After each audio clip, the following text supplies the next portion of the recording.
Third, globalization of ACPA. In May 2008, there was an earthquake that devastated the Shandong province in China. That August of 2008, the State University of New York went into an agreement with the Chinese government for us to adopt 150 Chinese students. And Monroe Community College had 3 female Chinese students that studied with us. At the end of the year, and last September, the Chinese government wanted to thank us. And I had the honor to represent MCC and travel to Beijing and Zhengzhou and to see our students and see the devastation of the earthquake, meet with the Minister of Education, the Consulate for Chinese Scholarship Council, and the presidents of 5 universities located in Beijing and Zhengzhou. And they talked to me not just about the education that we provided, but the outreach of humanitarianism to these students, and how we adopted them, how we loved them, how we cared for them. And it only strengthened my commitment as I come into this role on how I can assist ACPA to more strategically plan on how we increase our international presence, our international membership, the growth of study abroad, our research, and the dissemination of knowledge and cultural influence. Fourth, society is challenging. Not only challenging, but incredibly focused on the ways in which it's affecting our students in significant ways. I know that if we examined the past 50 years, we would identify a string of challenges that impacted our students, the economy, and higher education. But as you heard from President Flynn, I also firmly believe that we're living through a time of significant change in our professional lives and the lives of our students due to this rapidly changing and competitive world.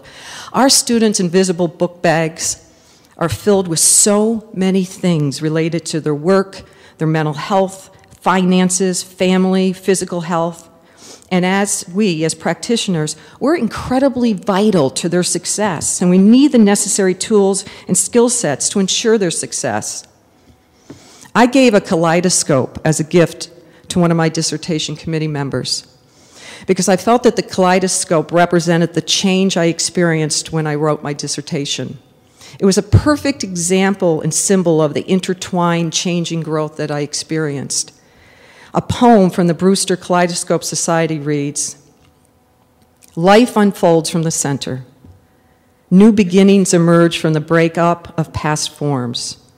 All things turn and spin and change, endlessly rearranging themselves. The world is truly a kaleidoscope." And I believe the kaleidoscope symbolizes what I'm asking you to consider. My colleagues, I think we need to examine our practices, our services, our approaches to ensure that we are truly addressing the current needs of our students. In the aggregate, we can in our profession get caught in a rut on how to improve, how to modify, and how to think differently. I believe we sometimes can get prescriptive and not be developmental. We can rely on habit and not take risk. And we can fail to find time to make needed changes. We can do a lot in our profession, but sometimes we can miss the mark because we haven't reflected on who we are and what we're doing. We sometimes don't take the time to self-reflect, to take stock of our strengths, our skills, and the lenses that we look through when we're serving students. And sometimes we work harder with our students, but not necessarily better. And it reminds me of a fly story. I know it sounds crazy, but I share this with the students about working harder, but not necessarily better. And there's a man that travels to his cabin in Canada. And he went one day, and he went into his cabin, and he sat down, and it was very hot and muggy. And he left the door open, and he sat there, and it was very quiet, and he listened. And there was a fly, and the fly was buzzing, buzzing, buzzing, and trying to get out. And it would fly up, hit the window, and fall back down. Now, he knew the goal was the fly wanted to get outside. But what the fly decided to do was just to continue to do the same thing, but try it harder. And he would flap his wings and come up, whack the window, come back down. And the man sat there and thought, my goodness, if he had just adjusted his head a little bit and those eyes just a little bit, just with a little bit of effort, this fly would know that he could go right out the door and reach his goals with much less effort because of a little bit of change. And I think that many times in our profession, we try harder and we try harder, and sometimes we don't try it with change. And I'm asking, as we're moving along and we're thinking of our students with their invisible book bags, how in what ways we can twist our lenses to see things a little bit different. And we need to ask ourselves some questions in relationship to how we can serve students better. How can we complete self-audits and provide time for reflection? How do we let go of the roles of guarding the past and respond to the present voices of our students and move towards the future?